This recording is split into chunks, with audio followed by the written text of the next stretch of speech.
Hi guys, our next talk, thank you.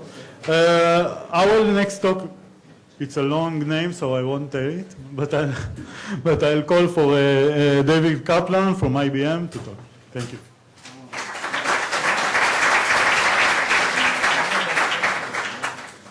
First of all, can everyone hear me? Because I'm not with the mics. All okay at the back? Great. Okay.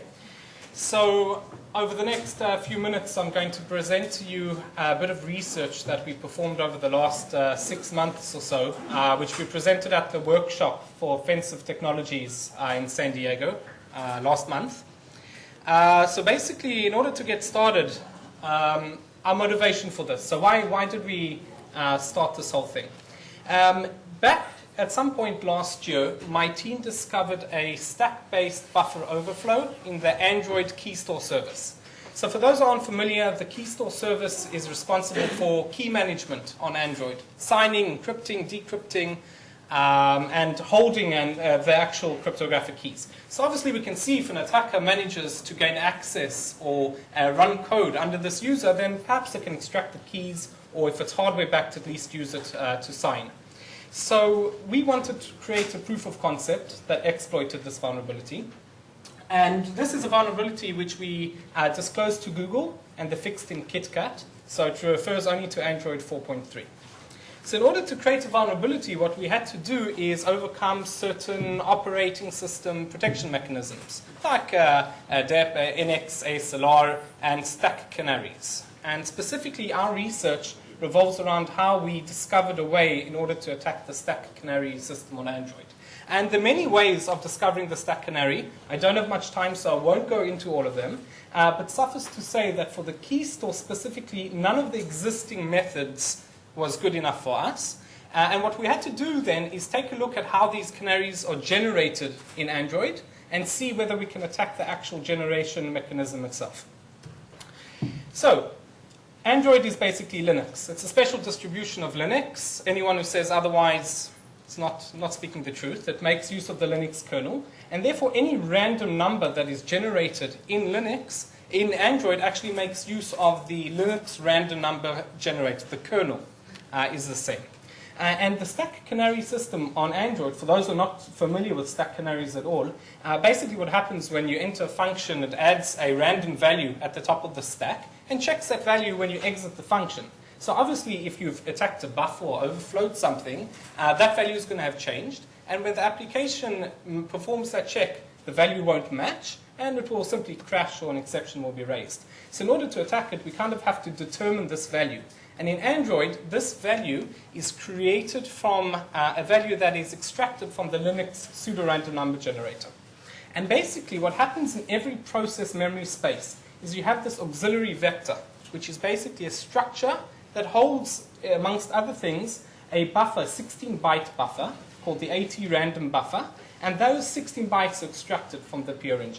So if we can determine what these bytes are by attacking the PRNG, well, we can determine the canary as well. A very brief overview of the PRNG, simplified. It doesn't actually work like this, but it's good enough for our purposes.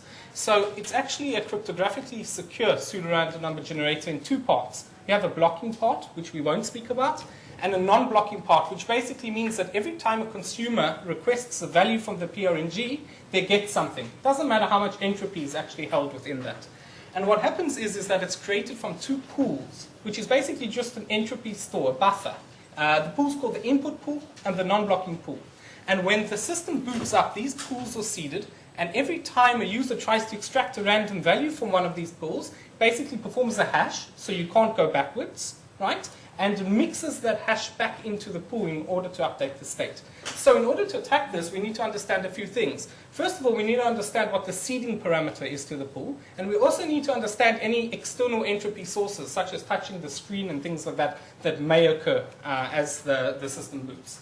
What we find, interestingly enough, is that when you extract a value from this non-blocking pool, it asks the input pool for data if a certain threshold is reached, a 192-bit threshold. there's a counter that the kernel holds of entropy, and if it reaches a threshold, then it extracts value from the input pool. If the threshold is not reached, well, then we only have to consider the non-blocking pool itself, and the entropy is only based on this time value, which, without going into detail, is basically nanoseconds since boot. So theoretically, 2 to the power of 30 possible options. So where does our work come in? First of all, this isn't new. There's a lot of prior art on attacks on the Linux PRNG. What we've done, we've shown the first practical runtime attack to the best of our knowledge. We also formalized the attack, and we presented and built it on modern mobile platforms today, and one of which I'll show you in the next few minutes. So how does the attack work? Well, there are a lot of words here that I'll just explain to you very briefly. What we say is that if we have a leak, if we have some value that has been extracted from the PRNG at some point in time, and we know this value, then perhaps we can use that value to search the state of the PRNG, to try and recreate it.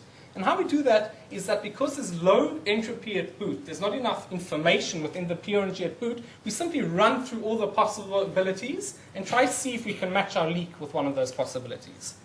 So we build a simulator, which is basically we take the code of the PRNG from the Linux kernel and run it locally or on a cloud offline.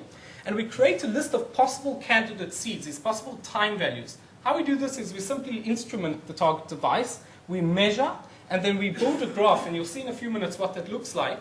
And we order it in descending order probabilities. And we try the most likely ones first. We also compensate for any external entropy, we won't get into that. But then we take this leak value, and I'll explain also a bit more about this in a few minutes' time, and we compare it, as I said, with what's generated in an offline search. Obviously, if it matches, well, then we found the correct candidate, and we've recreated the PRNG state. So, on a Galaxy S4 mobile device, running Android 4.3 stock, this is a probability mass function of this input seeding data. So you can see that it's kind of normally distributed, but not exactly. But we can clearly see that there's more likely values we can test, and then move slightly onwards to the less likely values. And the entropy is under 24 bits, which is something that's very searchable, certainly using a cloud-based system or offline.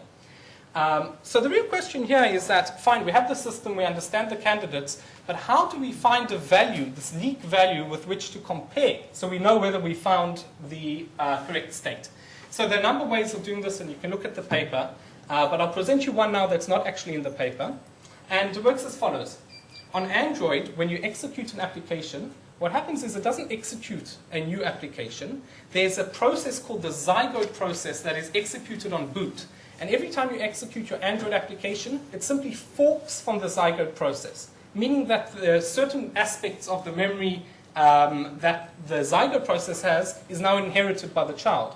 And one of the structures that is persisted is this auxiliary vector that holds the 16-byte random value that the canary is generated of.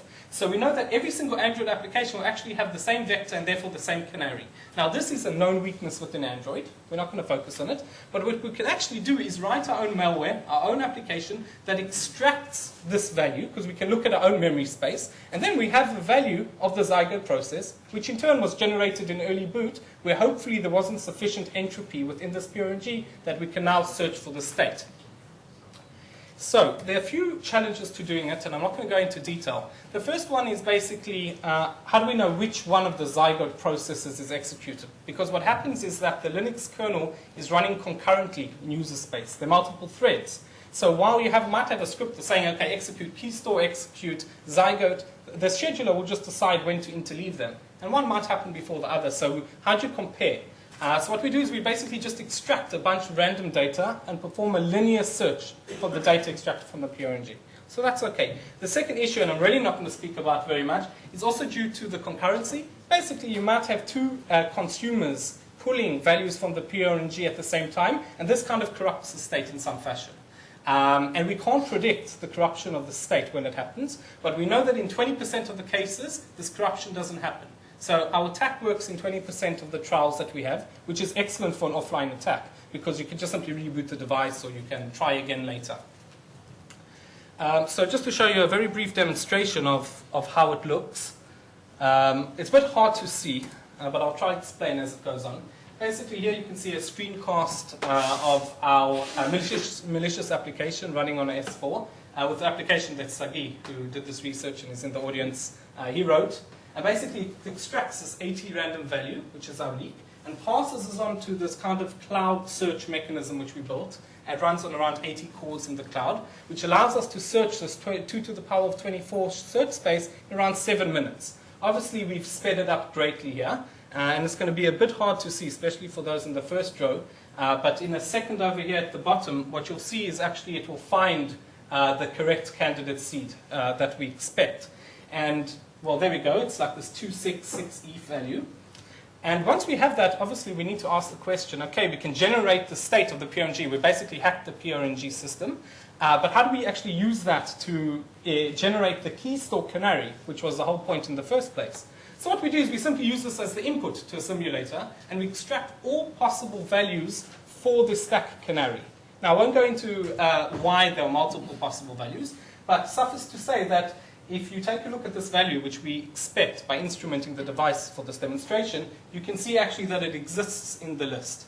And regarding which value to choose, well, it turns out it's also probabilistic. And again, it's something we don't have time to go into. But with a decent amount of certainty, probably 1 in 100 at the very least, we can regenerate the state. And as I say, because it's an offline attack, then we can use this to de-randomize stack canaries. So that's basically we've done. This is an attack on the S4. In the paper, if you're interested, there's an attack on the S2, which is an older device. But there you can actually see what happens when this threshold I was speaking about earlier is reached, and there is all sort of weird stuff going on and added. And in fact, we can perform a very realistic attack in those scenarios as well, under certain circumstances. It affects the majority of the devices in the field. Qualcomm and other companies have hardware-backed random number generators which mitigate to a certain extent, but the vast majority of devices today are affected. And this also affects routers, anything that uses old Linux kernels. It's mitigated in the newer Linux kernel versions that fix certain aspects of it. But as I say, it's still something very relevant, and these devices have no upgrade path at all. So that's basically it. If you're interested,